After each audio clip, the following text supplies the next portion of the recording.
안녕하세요. 책 읽어주는 여자 에젤 강미경입니다. 암을 잘 대접하면 손님처럼 왔다가 떠난다고 암 전문의 이병욱 박사님께서 말씀하시는데요. 암을 어떻게 손님처럼 잘 대접해서 보내야 할지 한번 배워볼게요. 부부는 한번 인연을 맺으면 서로에게 충실해야 한다. 고리타분한 목사님 말씀이 아니라 의사로서 하는 말이다. 아내가 자궁암에 걸리면 남편은 과거를 문책당하게 된다. 자궁암은 자궁 입구의 경부암과 자궁 안쪽의 자궁암으로 나뉜다. 어떤 경우든 자궁암을 일으키는 원인은 헤르페스 바이러스나 인유두종 바이러스다. 바이러스로 전염되는 유일한 암이 자궁암이다. 이들 바이러스는 보통 성관계에 의해서 옮는다. 어떤 경우든 자궁암의 경우에는 자궁을 적출한다. 난소로 전이되는 것을 막기 위해 난소까지 적출하는 경우도 있다. 출산과 수유가 다 끝난 나이라 하더라도 대부분의 여성들은 자궁을 드러내는 것에 부담을 느끼고 눈물을 흘린다. 자궁암의 원인이 되는 바이러스를 옮기는 사람은 대부분 남편이다. 이 바이러스는 위생 상태가 좋지 않은 곳에서 옮아온다. 부부 중 한 사람이 다른 파트너와 성관계를 많이 맺은 경우 생길 수 있다. 우리나라는 대부분 남편이 그 원인 제공자다. 몇 년 전 기세 등등한 할머니와 기가 팍 죽은 할아버지, 그리고 노여움에 찬 딸들이 함께 진료실을 찾았다. 당신이 내 속을 얼마나 썩였던지, 당신 때문에 내가 이렇게 됐잖아요. 입이 있으면 말 좀 해봐요. 할머니는 녹이 충천해서 말씀하셨고 할아버지는 옆에서 연신 하고 헛기침만 했다. 할머니가 풀어놓는 사연을 들어보니 할아버지가 바람을 피워 속개나 썩인 모양이었다. 뿐만 아니라 젊은 시절에는 엄한 시어머니 밑에서 고생도 많이 하셨단다. 할아버지, 지금이라도 잘못을 용서받으시고 할머니에게 잘 하세요. 나는 할아버지에게서 앞으로 할머니에게 잘 하겠다는 약속을 받아낸 다음 안아주라고 했다. 할아버지는 별소리 다 한다고 궁시렁대며 거부했지만 자식들의 성화에 못 이겨 결국 내 말대로 따랐다. 여보, 그동안 나 때문에 고생 많았어. 앞으로는 잘 하리다. 할아버지는 울면서 아내를 안아주었다. 할머니도 남편을 용서한다고 말씀해 주세요. 당신 인생 전체를 용서한다고요. 할머니 역시 나를 따라 용서의 말을 하면서 울고 결국 같이 온 자녀들도 울었다. 물론 한 번 안아주는 것으로 용서가 되는 것은 아니다. 나에게 등 떠밀려 마지못해 안아줄 수도 있지만 자꾸 안아주다 보면 서로 마음을 열게 된다. 당신 집안에서 날 잡아먹었어! 할머니는 그 후에도 몇 번 극단적으로 노여움을 풀어냈다. 결혼생활 40년 동안 쌓인 응어리다 보니 한꺼번에 풀릴 리는 없었다. 아버지가 그동안 엄마 고생시킨 것을 생각해서 마지막 가는 길은 편안하게 해드리세요. 자녀들은 엄마가 어떻게 대하더라도 아버지가 다 받아주어야 한다며 반은 부탁하고 반은 으름장을 놓았다. 다행히 할아버지는 착한 남편이 되었다. 자신의 지난 삶을 돌아보고 참회를 했는지 할머니에게 잘했다. 매일 할머니를 안아주고 용기를 불어넣어 주었다. 할머니는 암 치료를 받는 동안 얼굴이 오히려 밝아졌다. 마음의 응어리들을 풀어놓기 시작했기 때문이다. 치료도 잘 되었고 말기암의 고통도 거의 느끼지 않으셨다. 이 정도 고통이면 참을만 하다면서 잘 참아내셨다. 모두 방탕한 생활을 하던 남편이 반성한 덕분이었다. 처음에 두어 달도 어렵겠다고 했지만 할머니는 1년 가까이 더 사시다가 편안하게 돌아가셨다. 따님이 할머니가 소천하시자 연락을 해왔다. 어머니가 하나님의 축복 속에 행복하게 떠나셨습니다. 반성과 용서가 내린 축복이었다. 그와 반면 나도 남자지만 남자들의 이기심에 질리는 경우가 있다. 남편이 암에 걸리면 대부분의 아내들은 지극정성으로 간병한다. 최후의 순간까지 떠나지 않고 최선을 다한다. 반면 암에 걸린 아내를 버리는 비정한 남편들이 많다. 남자 환자는 병원에 혼자 오는 경우가 거의 없다. 그러나 여자 환자는 혼자 오거나 친구와 오는 경우가 많다. 부부가 같이 오지 않는 경우는 10중 8구 버림받은 경우다. 얼마 전 아는 집사님의 따님이 들렀다. 말기암으로 지상에서 살아갈 시간이 얼마 남지 않은 분이었다. 이미 한 차례 수술로 자궁과 난소를 다 드러냈는데도 2달 만에 재발한 경우였다. 내게 올 때 이미 폐와 간에 전이 되어 의사들이 손을 놓아버린 상태였다. 그녀는 남편과 이혼하고 혼자 살고 있었다. 이혼하기 전부터 이미 남편은 다른 여자에게 가 있었고 엎친 데 덮친 격으로 그녀는 암에 걸렸다. 그 심정 충분히 이해합니다. 하지만 살려면 남편을 용서하세요. 남편보다 더 잘 살면 되지 않습니까? 살기 위해서 뭘 못하겠습니까? 나는 안타까운 심정으로 그녀와 함께 기도를 드리곤 했다. 그녀는 남편을 용서한다며 말없이 뜨거운 눈물만 쏟다가 갔다. 암에 걸리는 것도 힘들고 서러운데 그 때문에 버림받는 여자들이 많다. 아내가 암에 걸리면 대부분의 남편들은 부부관계를 꺼린다. 암이 전염되는 것도 아닌데 특히 자궁암이나 유방암에 걸리면 그 정도가 더 심하다. 자궁암이나 유방암으로 자궁과 유방을 적출하는 경우 육체적 충격뿐 아니라 정신적인 충격도 크다. 더 이상 아이를 낳지 않을지라도 여자로서의 능력을 상실했다는 것에 크게 좌절하기 때문이다. 그런 아내를 두고 밖에서 다른 여자를 만나고 다니면 환자가 분노하고 스트레스를 받으니 당연히 상태가 더욱 악화된다. 이 경우 보호자는 환자를 2번 죽인다는 비난을 면하기 어렵다. 게다가 자궁암같이 남편 쪽에서 원인을 제공한 경우라면 환자에게 씻을 수 없는 분노를 심어준다. 다 용서하십시오. 우선 건강하셔야 아이들을 볼 수 있죠. 하루하루 병세가 나빠지는 것을 보고 나는 살기 위해서 용서부터 하라고 권한다. 그러나 용서한다고 말하기는 했지만 마음속으로는 응어리를 풀어내지 못한 모양이다. 암이 진행되는 속도가 내 예상보다 훨씬 빨랐다. 암은 빨리 진행하는 암과 천천히 진행하는 암으로 나눌 수 있다. 유방암이나 자궁암은 빠른 진행을 보이는 암이 아니다. 그런데도 수술하고 나서 2달 만에 폐와 간, 뼈에까지 전이가 이루어졌다는 것은 환자의 마음과 육신이 쇠약하다는 증거였다. 뼛속 깊이 자리한 절망과 분노가 그녀의 생을 파먹지 않기를 나는 늘 기도했다. 환자가 오래 버텨주어야 의사가 해줄 수 있는 것이 많다. 그러나 불행하게도 그녀에게 의사로서 해줄 수 있는 게 거의 없었다. 치료를 받으러 온 지 2달 만에 딸이 세상을 떠났다는 집사님의 전화를 받았다. 암 환자만 수천 명을 만나다 보니 의사로서 직관이 있다. 진료실에 들어오는 환자의 모습만 봐도 치료가 잘 될 것인지 안 될 것인지 80%쯤은 예견할 수 있다. 부부가 다정하게 손을 잡고 들어서는 경우는 치료도 잘 되고 암이 완치되지 않더라도 오래 생존한다. 그러나 혼자서 외롭고 지친 표정으로 들어오는 환자들은 아니나 다를까 얼마 버티지 못한다. 문제는 용서다. 마음으로 용서하는 것. 불행을 겹으로 겪고 있는 아내들에게 남편은 분명 가슴에 칼을 꽂는 것 이상의 원수다. 그러나 원수를 사랑해야 내가 살 수 있다. 용서라는 문을 열고 들어서면 전혀 새로운 세상이 펼쳐진다. 투병에 있어서도 전혀 다른 결과가 나타나는 것이다. 용서는 바로 자기 자신을 위해서 하는 것입니다. 의사로서 나는 안타깝게 조언한다. 억울하게 죽지 않기 위해서는 진정으로 용서할 수 있어야 한다.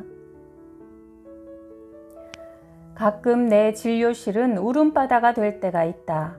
같이 기도하면서 나와 환자, 심지어 간호사까지 끌어안고 울어버리는 경우가 있다. 나는 울음과 눈물이 인간의 마음을 정화시켜주는 역할을 한다고 믿는다. 면역력을 높이기 위해 웃음요법을 쓰기도 하지만 용서하고 마음을 풀어주기 위해서는 같이 기도하고 실컷 울게 해준다. 환자들은 마음껏 울고 나면 진료실을 들어올 때와 달리 한결 맑은 얼굴이 되어서 나간다.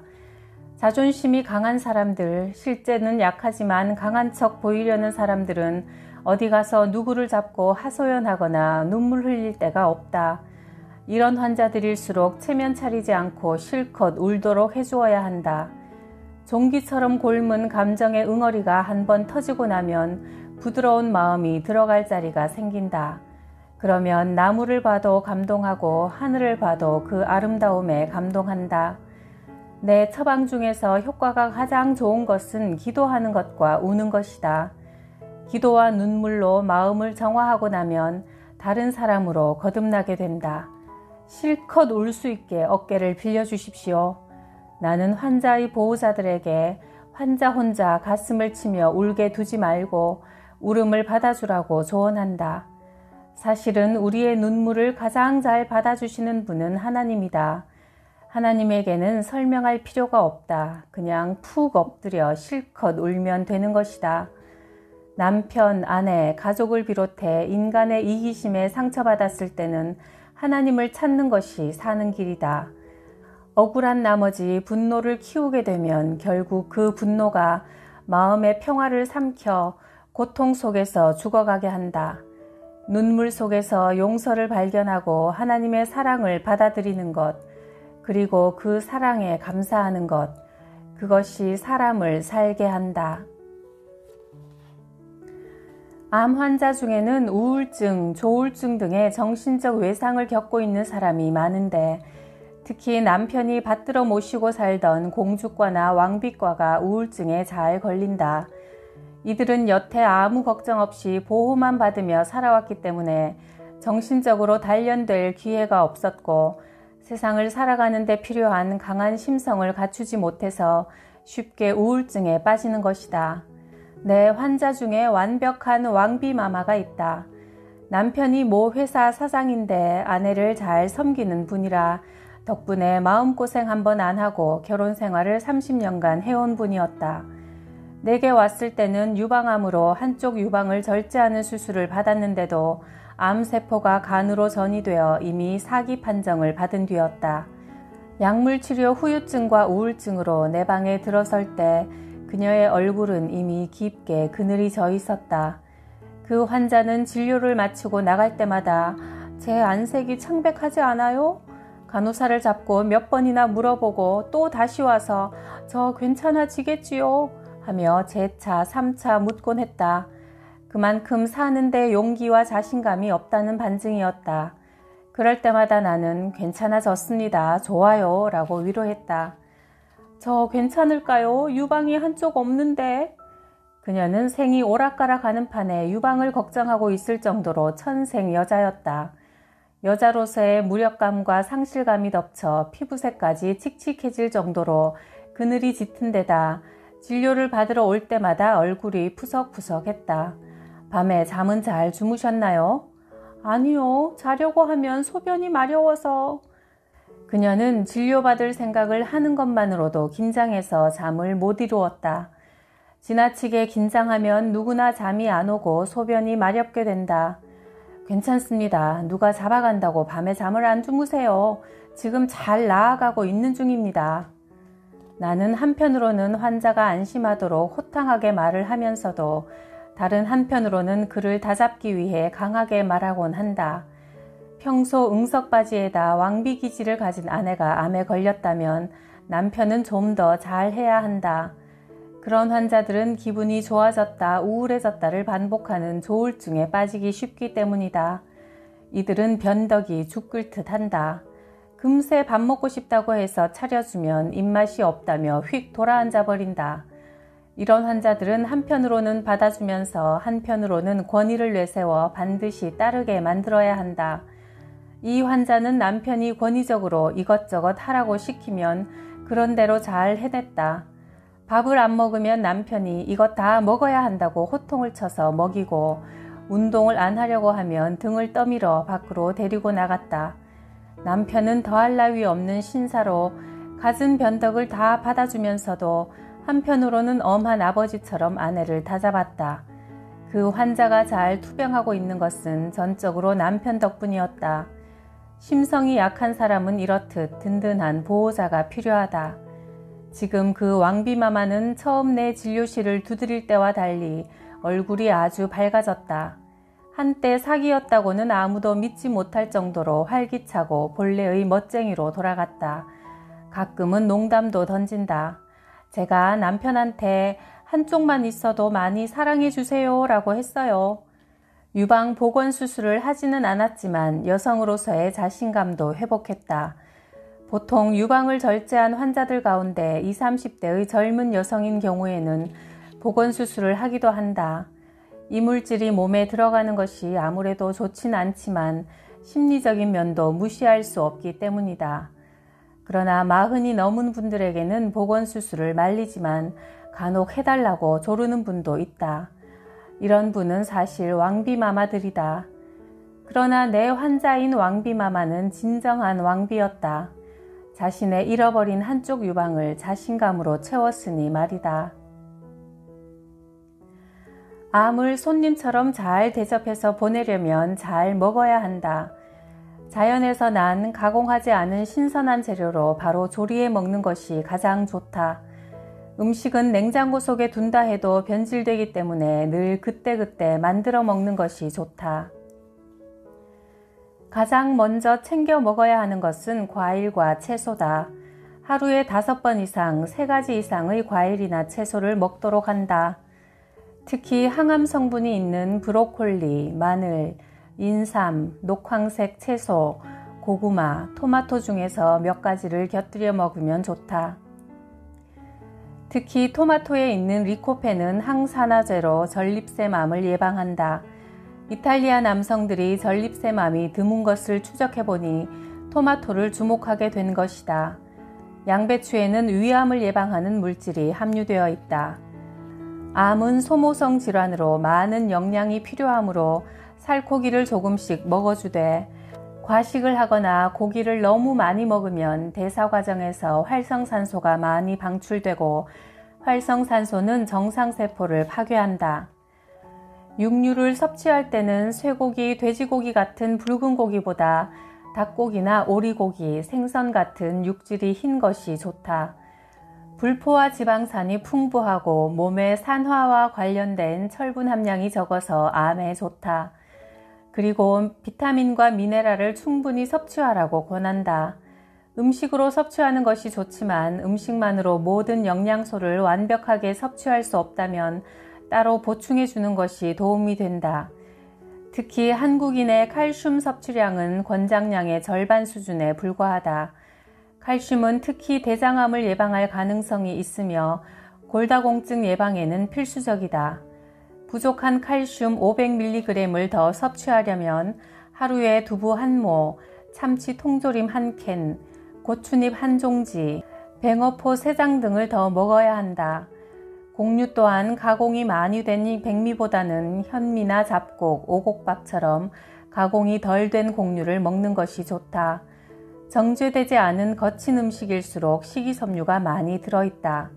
짠 것, 매운 것, 볶은 것, 기름에 튀긴 것, 조미료를 많이 쓴 것, 패스트푸드는 피하고 흰 쌀, 흰 밀가루, 흰 소금, 흰 조미료, 흰 설탕은 우리 몸의 오적이라 할 수 있다. 물을 충분히 섭취해야 한다. 소변이 탁하면 물이 부족하다는 뜻이니 소변이 맑고 투명해질 때까지 물을 마셔야 한다. 물을 충분히 마시면 신진대사가 원활해진다. 고혈압, 당뇨, 변비, 천식, 편두통, 관절염, 요통, 비만도 체내 수분 부족과 연관이 있다. 물을 충분히 섭취해서 세포가 춤을 추며 순환할 수 있도록 만들어주면 자연 치유력도 높아진다. 반면 먹지 말아야 하는 것으로는 첫째가 술과 담배다. 암의 원인 중 7, 80%가 술, 담배와 관련 있다. 술은 간암, 구강암, 식도암, 인후두암, 유방암 등을 일으키고 담배는 폐암을 유발하는 물질을 다량 함유하고 있다. 담배를 많이 피운다는 것은 누가 빨리 죽는지 시험해 보자는 것이고 술을 많이 마신다는 것은 누가 더 바보가 되는지 내기해 보는 것과 같다. 술을 꼭 마셔야 한다면 남성은 하루 2잔, 여성은 1잔으로 제한한다. 커피도 연한 아메리칸 스타일로 하루 한두 잔 정도는 괜찮지만 그 이상은 곤란하다. 환자에게 가장 필요한 식사는 가족끼리 함께하는 사랑이 가득 찬 자리다. 혼자 먹게 하는 것은 좋지 않다. 어쩔 수 없이 환자 혼자 식사를 해야 할 경우에도 옆에서 편안한 식사가 되도록 시중을 들어주는 것이 좋다. 물 좀 더 먹어라, 꼭꼭 씹어라 등 옆에 앉아서 해주는 사랑이 담긴 잔소리 한마디가 환자에게는 약이 된다. 면역력을 키우기 위해 면역 증강제를 주사나 약으로 먹는 방법도 있지만 돈 안 들이고 하는 웃음요법도 있다. 환자를 웃게 하는 것이 비타민을 먹는 것보다 더 좋다.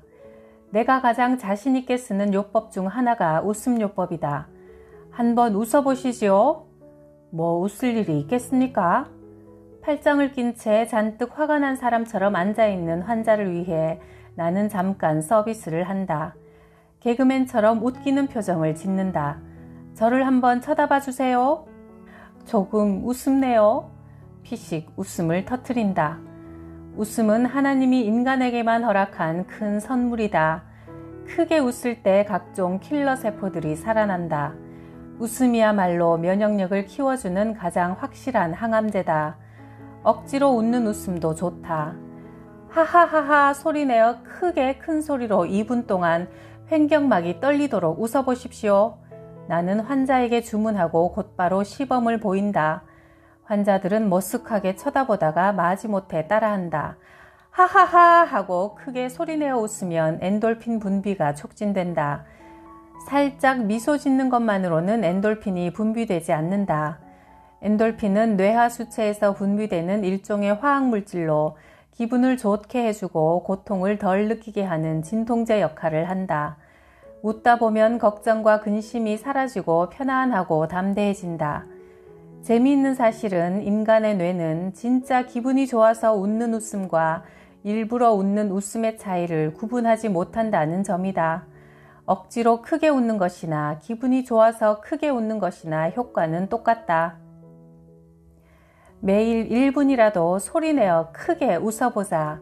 암이 슬그머니 떠나갈 것이다. 암을 한 방에 보내버릴 수 있는 위력적인 특효약은 없지만 작은 잽을 여러 번 내리쳐서 다운시켜 버릴 수는 있다. 권투에서도 맷집이 좋은 사람이 이기듯이 암 투병에도 환자가 얼마나 자신의 몸을 잘 관리하느냐에 따라 결과가 달라진다. 지난 2009년 9월 36세의 한창 나이에 위암으로 세상을 떠난 영화배우 장진영 씨는 많은 사람을 슬프게 했다. 특히 그녀가 주인공을 맡은 영화 국화꽃 향기와 너무나 비슷한 상황이라 더욱 안타까웠다. 영화 속에서 여주인공은 암으로 죽어간다. 그녀는 연인에게 이렇게 말했다. 나 머지않아 당신을 떠나. 나 곧 죽는데. 나를 슬프게 하는 건 세상의 마지막 순간이 아니라 나로 인해 눈물 지을 당신이야 하면서 세상을 떠났다. 장진영 씨도 꼭 그렇게 우리 곁을 떠나갔다. 그녀의 암 소식을 들었을 때 안타까운 마음과 함께 의사로서 격려의 메시지를 보낸 적이 있다. 장진영 씨의 남편 김영균 씨를 통해 힘겨웠던 투병기를 들을 수 있었다. 그들이 사귀기 시작한 지 8개월쯤 되었을 때 장진영은 위암 진단을 받았다. 미국까지 가서 치료를 받았지만 암은 낫지 않았다. 회복될 가망이 없다는 것을 알면서도 김영균 씨는 혼인신고를 했다. 그 소식을 들은 장진영 씨는 놀라면서 눈물을 흘렸다. 왜 울어? 너 오늘 내 아내가 됐는데 기뻐해야지. 내 몸이 이래서 미안해. 두 사람은 라스베거스에서 조촐한 결혼식을 올렸다. 이후 불과 한 달 남짓 더 살다가 장진영은 국화꽃 향기처럼 세상을 떠났다. 위암 진단을 받은 지 약 1년 만이었다. 그녀에게 암이 발병한 원인에 대해서는 다양한 요인들이 있다. 장진영은 우리가 화면에서 보던 당당하고 화려한 모습과는 달리 무척 예민하고 여리며 감수성이 남달랐다고 한다. 남이 무심코 던진 말 한마디에도 쉽게 상처를 받고 잘 알지 못하는 사람을 만나는 것을 두려워할 정도여서 늘 조용하게 살고 싶어 했단다.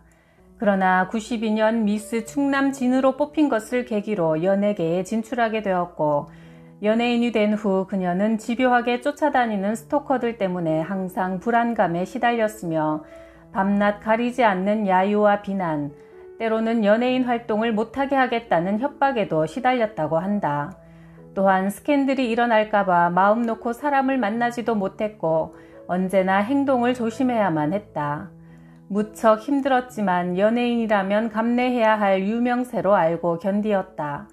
그녀는 이런 스트레스, 불안감 등을 술로 달랬다. 소주 2병 정도를 너끈히 마시는 주량이었다고 한다. 그러는 사이 자꾸 신물이 올라오고 속이 쓰렸지만 술 타시려니 하며 약으로 달랬다는 것이다.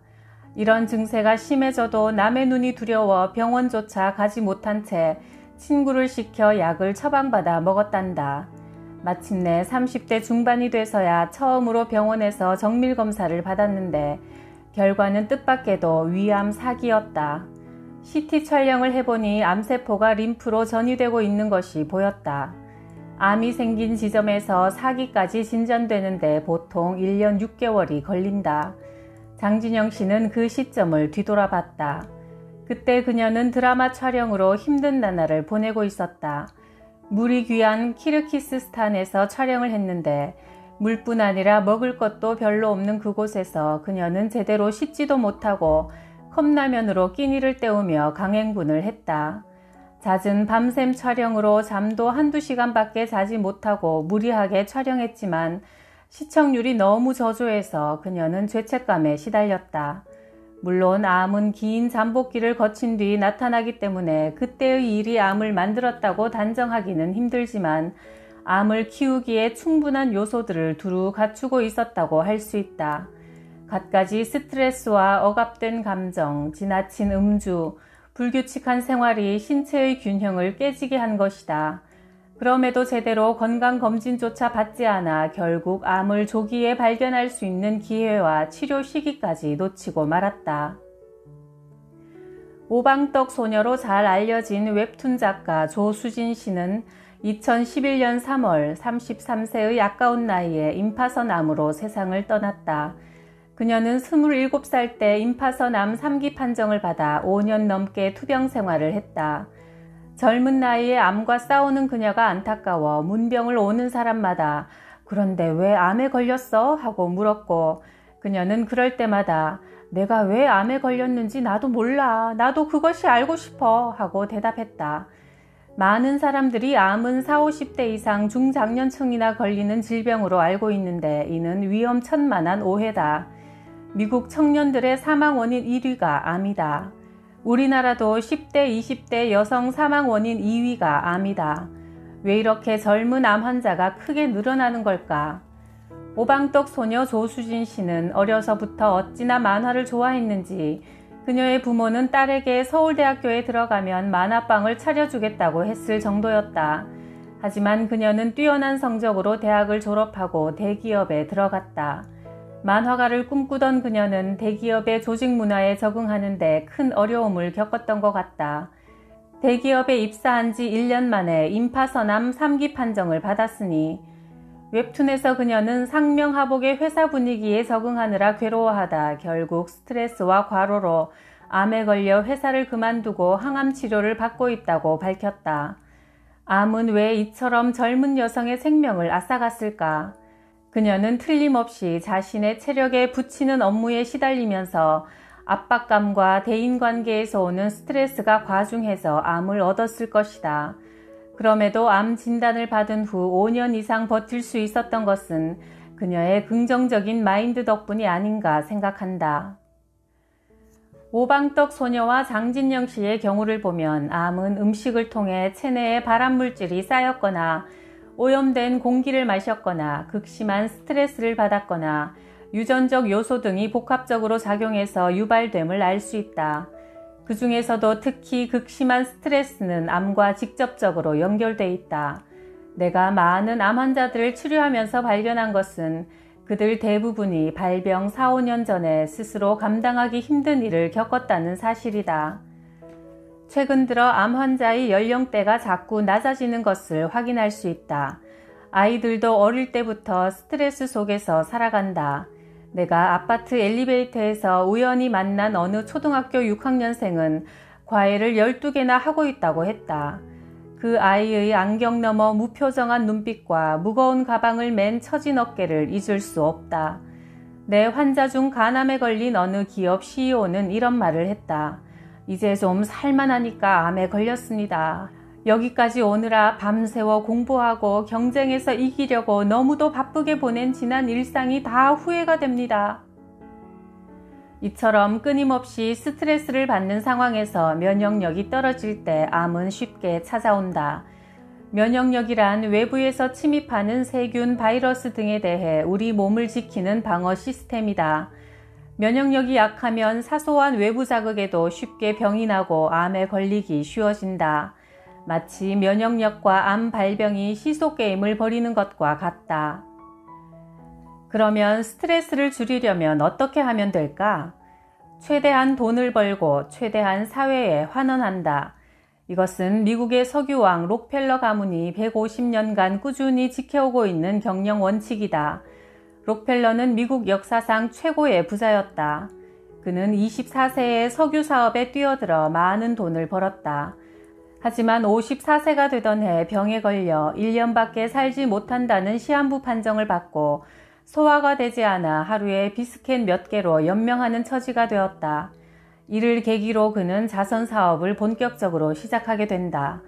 그런데 희한하게도 자선 사업을 시작한 후 몸 상태가 기적처럼 호전되어 98세까지 장수했다. 우리는 하루도 스트레스를 받지 않는 날이 없다.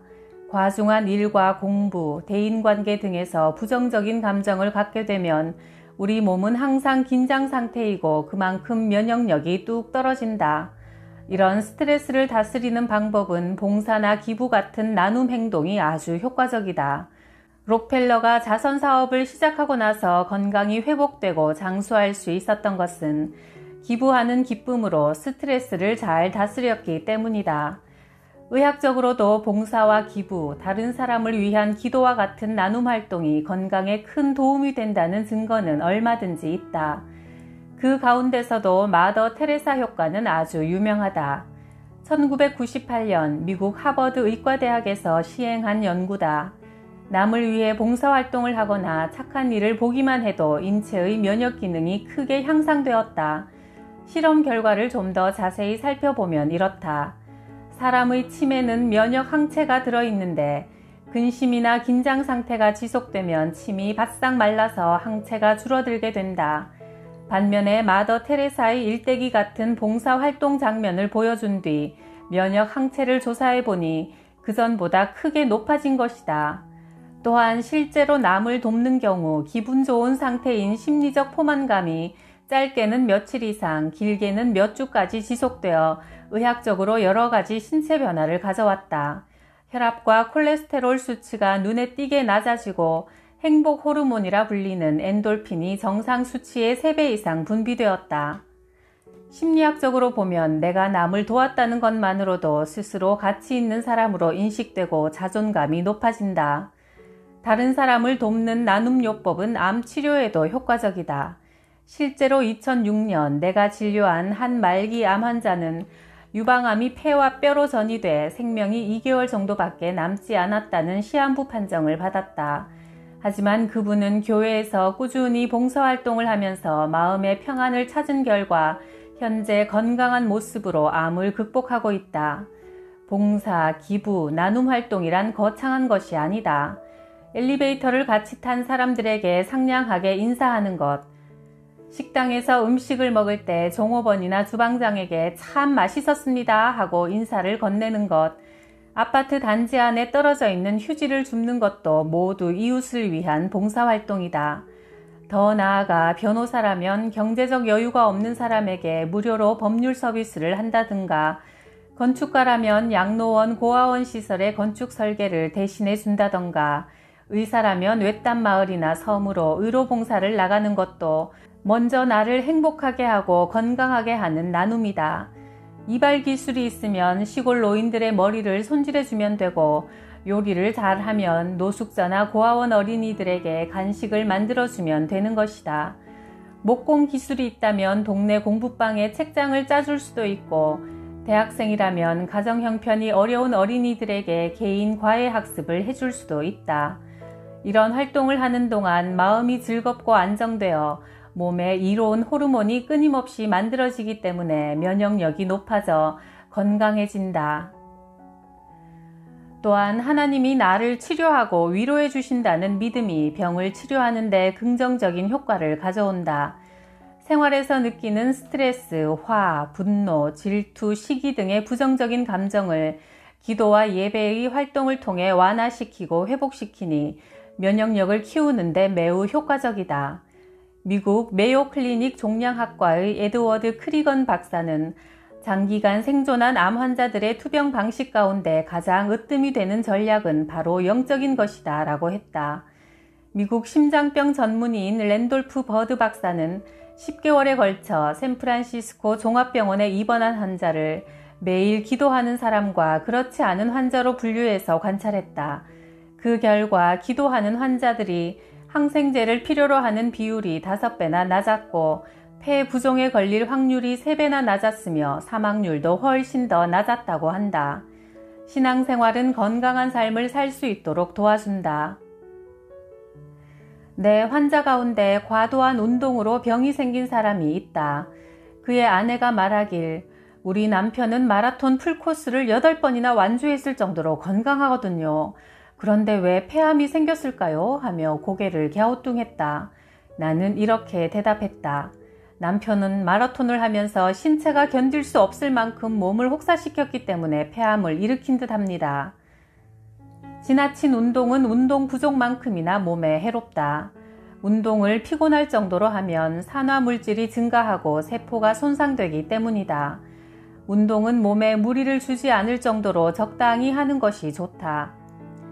스포츠 댄스는 음악에 맞춰 몸을 움직이는 동안 스트레스를 잊을 수 있어 정신 건강에 아주 좋다. 테니스나 골프를 치면서 점수를 내거나 서로 시합을 하면 스트레스가 가중되어 운동 효과는커녕 오히려 몸에 나쁜 영향을 주기 쉽다. 운동은 일주일에 3일에서 5일, 하루 30분에서 1시간 정도 약간 땀이 나면서 노래를 흥얼거릴 수 있을 정도가 적당하다. 그중 걷기는 최고의 운동이다. 몸에 무리가 가지 않기 때문에 체력이 약한 상태라도 충분히 할 수 있다. 걸으면 체온이 올라가 의욕이 생기고 기분이 좋아져 우울증 치료제를 대신할 만큼 효과가 뛰어나다. 혈액순환이 좋아져 뇌 기능까지 향상된다. 엘리베이터 대신 계단을 이용하고 버스 한 정거장 거리쯤은 걸어다니고 마트에 배달을 시키는 대신 직접 장을 보면서 하루 30분 정도만 걸으면 우울하거나 스트레스가 쌓인 마음이 한결 밝아진다. 암을 예방하려면 1. 담배를 피우지 말고 남이 피우는 담배 연기도 피한다. 2. 채소와 과일을 충분히 섭취한다. 3. 주 5회 정도 하루 30분 이상 땀이 날 정도로 걷거나 운동한다. 4. 스트레스를 피하고 기쁜 마음으로 생활한다. 내 환자 가운데 은행 지점장인 분은 매일 자동차 운전을 하기 전에 차 안에서 10분 동안 큰 소리로 웃는단다. 직업의 특성상 늘 긴장하기 때문에 웃음 없는 생활을 하다가 암에 걸렸다. 그 뒤 억지로라도 웃기 시작하면서 생활이 많이 여유로워졌고 그 덕분인지 현재 면역 치료를 받으며 직장에서 별 어려움 없이 근무하고 있다. 5. 소변이 맑아질 정도로 물을 충분히 마신다. 물은 몸속의 독소를 제거하는 역할을 하기 때문에 하루 1, 2리터 정도 소변이 맑아질 정도로 마시는 습관을 들인다. 6. 무엇보다 감사하는 마음으로 매일 시간을 정해놓고 기도하면 스트레스를 없애고 마음을 안정시키는 데 최고의 효과를 볼 수 있다. 아무것도 염려하지 말고 모든 일을 오직 기도와 간구로 하고 바라는 것을 감사하는 마음으로 하나님께 아뢰라. 그리하면 사람의 이해를 뛰어넘는 하나님의 평화가 너희 마음과 생각을 그리스도 예수 안에서 지켜줄 것이다. 빌립보서 4장 6절 말씀. 나는 외과 의사다. 일생을 모두 바쳐 암 환자를 수술했고 위를 비롯해 소화기 쪽 수술을 나만큼 많이 한 의사도 드물 것이다. 우리나라 사람은 위암에 가장 많이 걸린다. 저를 하나님의 손으로 써주십시오. 나는 의대에 진학하면서 이미 하나님께 내 삶을 바치겠노라 약속했다. 개복하면 피 냄새와 발효한 음식 냄새가 훅 끼친다. 대부분의 의사들은 역겨워 숨을 멈추지만 나는 그 비릿한 피 냄새를 사랑했다. 암 덩어리를 잘라내고 밥을 먹고 소화시킬 수 있도록 위와 장을 연결하는 수술을 서너 시간씩 하면서도 나는 한 사람의 생명을 살린다는 자부심으로 마냥 행복했다. 나는 내 환자들을 내 부모나 아내처럼 돌봤다.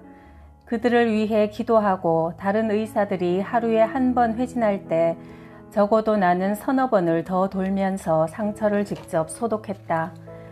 그런데 의사가 된 이후부터 줄곧 품고 있던 의문이 있었다.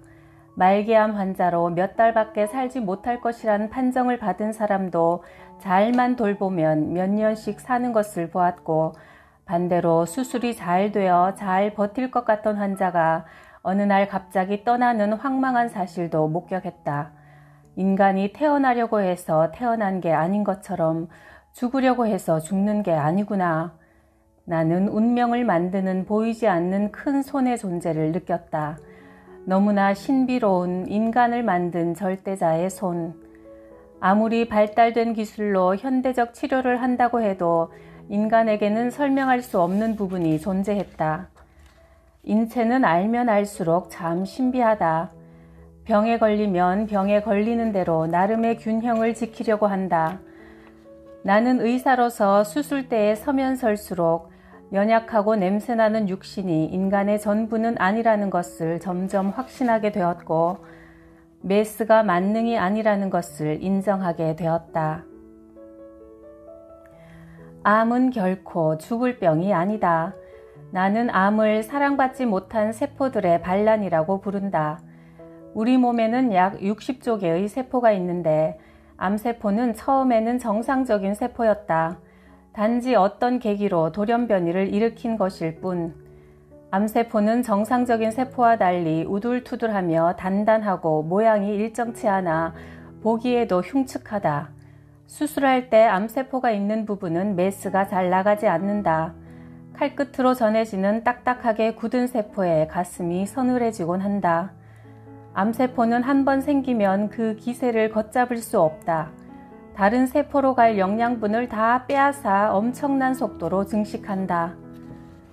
암은 음식을 통해 섭취하는 발암물질이 축적되거나 자동차 매연 같은 오염된 공기를 많이 들이마시거나 극심한 스트레스, 암에 잘 걸리는 유전적인 요소 등이 복합적으로 결합해 생긴다. 잘못된 생활의 종합 선물 세트인 셈이다.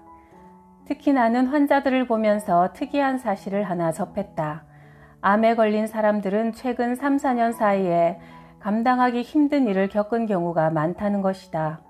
남편이나 아내가 암에 걸려 간병을 했거나 사별, 이혼을 했거나 사업에 실패하거나 실직을 하는 등 극심한 스트레스를 경험했다는 사실이다. 이렇게 끊임없이 스트레스를 받는 상황에서는 면역력이 떨어져 감기에도 잘 걸린다. 어느 날 문득 제대로 쉬지도 먹지도 못한 삶, 늘 긴장과 스트레스에 가득 찬 삶, 분노와 원망의 마음이 낳은 것이 사랑받지 못한 세포인 암세포라는 생각이 들었다. 그들이 반란을 일으켜 몸을 뒤흔드는 것이 바로 암이다. 따라서 암을 치료하려면 의학적인 치료보다 지난 삶을 반성하고 새로운 삶을 시작하는 자세가 선행되어야 한다. 무엇보다 욕망을 잘 다스려야 한다. 내가 몸을 사랑하지 않고 너무 혹사시켰구나. 내가 내 정신을 너무 황폐하게 했구나. 지난 날을 뼈저리게 반성하는 바로 이 순간이야말로 치료가 시작되는 시점이다. 암을 몰아내기 위해 의사들이 쓸 수 있는 무기는 한정되어 있다.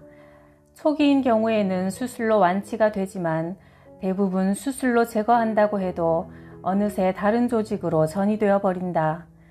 약품을 통해 암세포를 죽이게 되면 정상적인 세포까지 죽어버려 면역력이 극도로 떨어진다.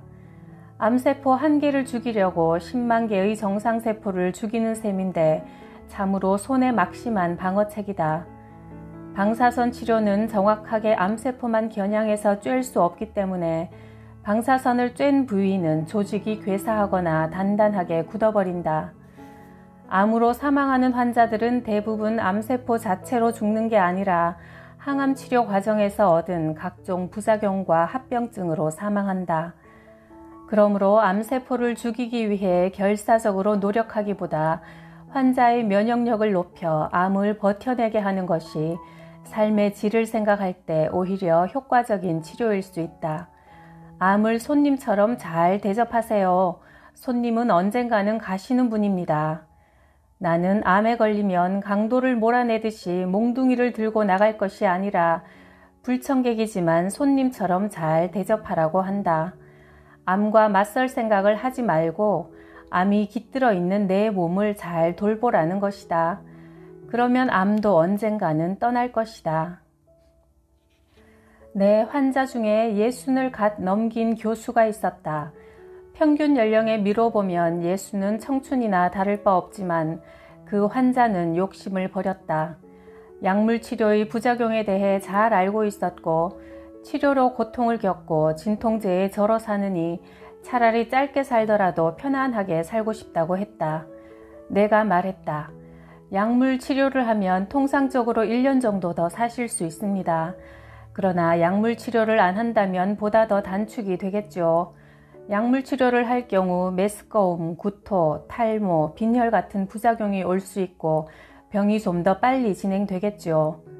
저는 약물 치료를 안 하겠습니다. 좀 더 편하게 살다가 가고 싶습니다. 하지만 나중에 후회할 수 있습니다. 한번 받아보시고 결정을 내려도 늦지 않습니다. 내 권유로 그는 약물 치료를 시작했지만 딱 한 사이클을 받고는 그만두었다. 대신 면역력을 키워 암과 공존하는 방법을 선택했다. 그의 선택은 옳았다. 그 환자는 3년 가까이 상태가 잘 유지되고 있고 앞으로도 이대로만 유지된다면 서운하지 않게 사는 셈이다. 반대로 내 환자 중 한 명은 수술을 선택했다. 당시 그는 이미 간암 4기였다. 처음 진료실에 들어왔을 때 얼굴이 새까맣게 변해 있었고 이미 죽음의 그림자가 드리워져 있었다.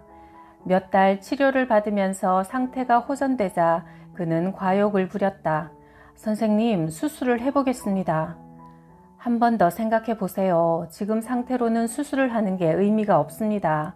이미 간에만 2군데 암세포가 있고 크기도 상당해서 수술이 어렵습니다. 그리고 무엇보다 몸이 견디지 못할 것 같습니다. 그러나 환자는 내 조언을 받아들이지 않고 수술을 강행했고 결과는 예상대로였다. 개복을 해보니 이미 손을 쓸 수 없는 상태라 다시 봉합해버렸다. 그 환자는 수술 후유증으로 몇 개월을 고생하고 수술로 쇠약해진 몸을 추스르지 못해 지금도 고생하는 중이다. 수술은 인체의 방어막을 인위적으로 깨트리는 가장 극단적인 방법이다. 인체의 방어막을 깨트리더라도 수술을 해서 얻게 되는 이익이 70% 이상이라면 수술을 강행한다.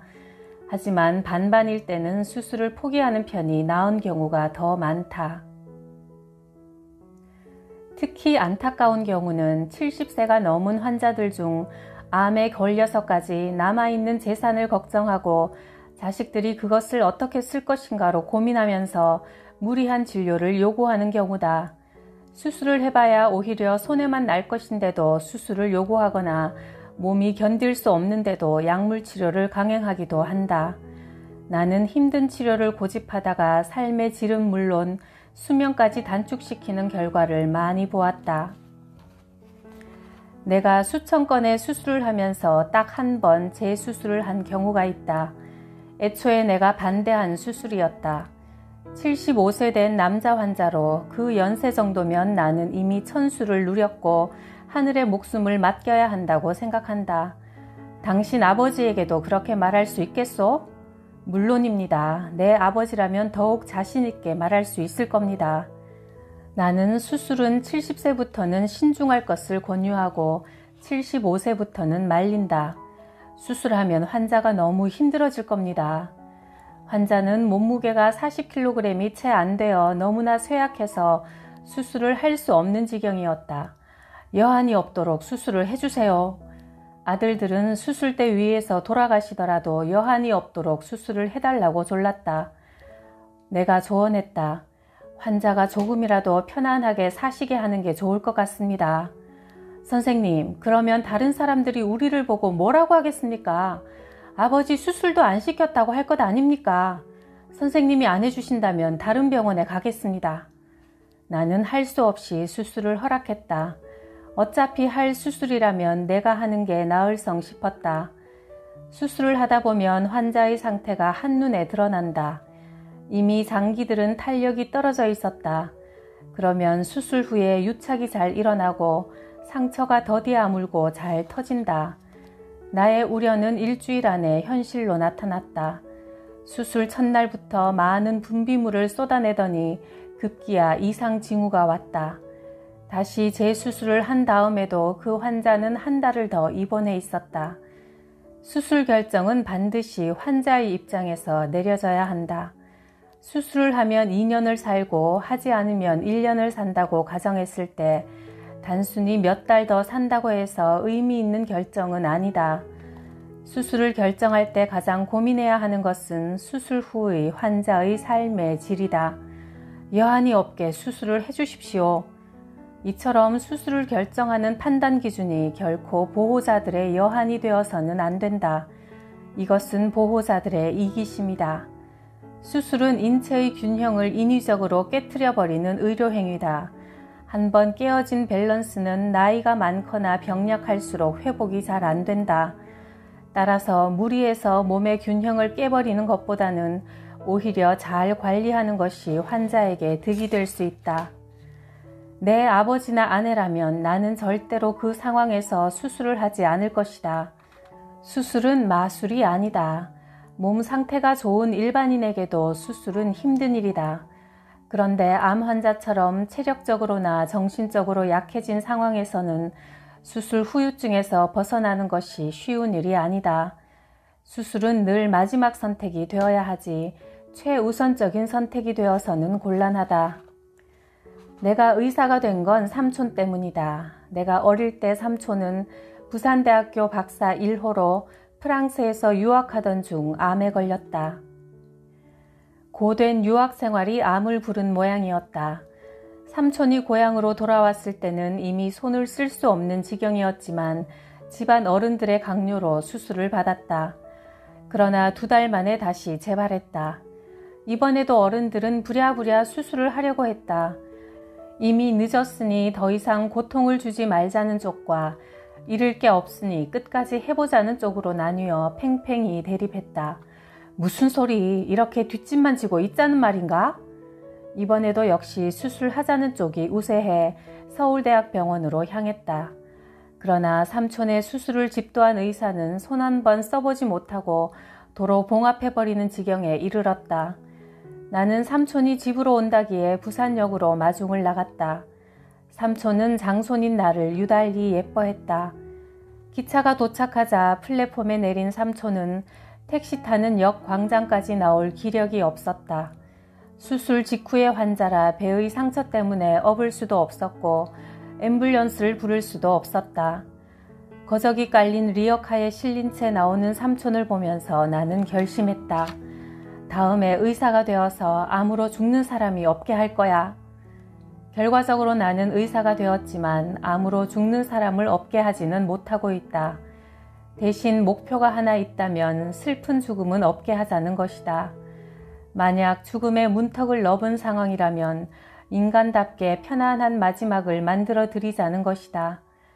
지금 생각해보면 삼촌이 만일 2번째 수술을 하지 않았다면 좀 더 오래 사실 수 있었을 것 같다.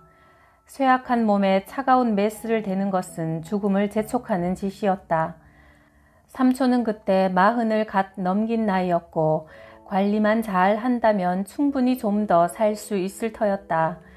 말기 암 환자를 볼 때마다 삼촌의 얼굴이 겹쳐진다. 암을 치료하다 보면 죽음을 맞는 상황이 올 때가 분명 있다. 환자나 가족 모두 인간의 품위를 손상시키지 않고 죽는 법에 대해 알아둘 필요가 있다. 바다를 바라보고 있는 병원, 병실 창밖으로 푸른 바다가 갈매기를 풀어놓는 풍경, 부산에 있는 고신대학병원은 우리나라에서 가장 전망이 좋은 병원이다. 그곳에 있는 환자들 가운데 95%는 암 환자다. 내가 그곳에서 근무할 때 가끔 절망적인 상황과 마주치곤 했다. 이 병실에 있던 환자 어디로 갔습니까? 방금 방을 바꿔달라고 신청해서 다른 방으로 옮겼습니다. 2인용 병실은 텅 비어 있었다. 함께 있던 환자가 죽자 그곳에 있던 환자는 바로 옆방도 싫다며 가장 멀리 떨어져 있는 방으로 옮겨버렸다. 따지고 보면 어느 침대든 다 마찬가지로 요단강을 건너기 전에 사람들이 마지막으로 머물다 간 곳이다. 한 인간이 지상에서 가장 마지막으로 머문 곳이 흰색 시트가 깔린 환자용 베드요. 마지막으로 바라본 풍경이 병원의 회색 벽이라는 사실은 참 안타까운 일이 아닐 수 없다. 나는 임종은 가능한 한 자신의 거처에서 맞는 것이 좋다고 생각한다. 꼭 집이 아니더라도 햇살이나 바람, 나무 같은 자연을 느끼며 남겨진 시간을 정리할 수 있는 환경을 만들어야 한다. 행복하게 이 지상에서 살았다는 기억으로 떠나는 사람이나 보내는 사람 모두 위안을 받을 수 있다.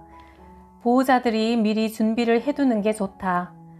사람이 한 번 죽는 것은 정해진 것이요.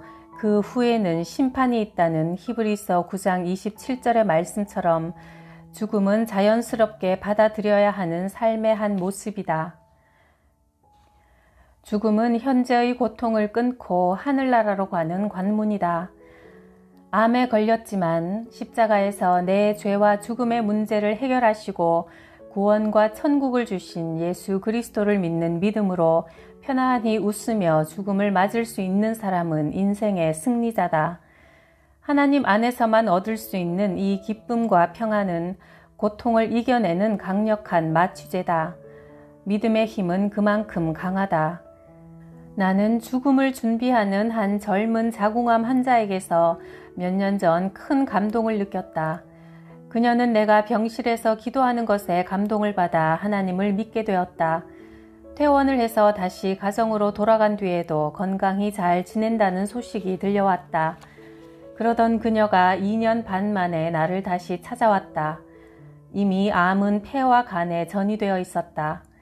처음 암에 걸린 것보다 재발하면 그 고통이 몇 배나 더하다. 그러나 그녀는 이렇게 말했다. 저는 불행하지 않아요. 저는 하나님을 알아서 큰 기쁨을 발견했습니다. 그것만으로도 내 생은 의미가 있습니다. 그녀는 병실 내에서 전도 부인이었다. 언제나 단정하게 앉아서 성경책을 읽거나 찬송가를 부르고 또 시간이 나면 다른 환자들을 전도하러 다녔다. 환자들은 그녀가 항상 미소 짓고 인사하며 대화하고 칭찬하는 태도에 감동을 받았다. 환자들은 기꺼이 하나님의 말씀을 받아들였다. 그녀의 임종은 아름다웠다. 고통을 전혀 느끼지 않은 채 찬송가와 기도 소리 속에 미소를 띤 채 요단강을 건너갔다. 아이들과 가족들은 하나님이 인도해 주시겠죠.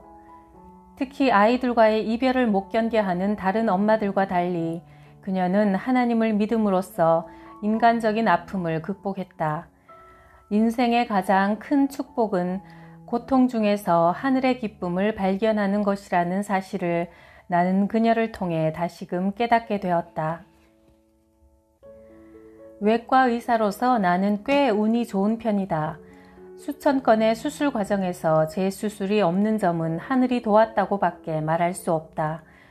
더욱이 15년 동안 환자를 수술하면서 단 한 건의 분쟁에도 휘말리지 않았다. 의사들도 사람인 만큼 돌보던 환자가 죽으면 중압감을 못 이겨 술도 마시고 담배도 피운다. 의사들의 평균 수명이 어떤 직업군보다 짧다는 것은 의사들이 얼마나 스트레스를 받고 있는지 여실히 증명해준다. 특히 수술을 해야 하는 외과 의사들은 하루에도 몇 번씩 삶과 죽음의 현장을 넘나들며 반쯤 죽었다 반쯤 살아난다. 죽음 앞에서도 냉정을 지키는 차가운 강철 심장을 가진 의사는 극히 드물다. 대부분의 수련의들은 환자가 죽으면 그날은 멀미를 하는 날이다. 멀미를 참기 위해 술과 담배를 찾는다. 나는 그럴 때마다 술, 담배 대신 기도에 의지했다. 하루 종일 기도하며 하나님께 모든 걸 맡겨버리니 죽음 앞에서도 평화가 찾아왔다. 하늘의 뜻이니 어찌하겠는가 라며 안타까움을 접었다. 삶이 좋은 것이고 죽음이 나쁘다고 생각하는 것은 인간의 착각이다. 대신 나는 매 순간 환자에게 충실하게 진료하고 그를 위해 기도해 줌으로써 크리스천 의사로서의 내 의무를 다해야겠다고 다짐했다. 그러자 모든 근심과 번민은 사라졌다. 그때부터는 죽음을 앞둔 암 환자도 더욱 편안한 마음으로 돌볼 수 있었고 수술 역시 평온하게 할 수 있었다.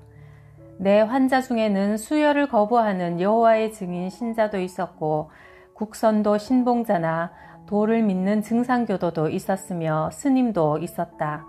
이분들과 모두 손을 잡고 머리를 맞대고 기도했다. 그들은 성공적으로 수술과 투병을 마치고 퇴원했다. 믿음은 의사도 살리고 또한 환자도 살리는 길인 셈이다. 이것이 나는 기도의 힘이라고 믿는다.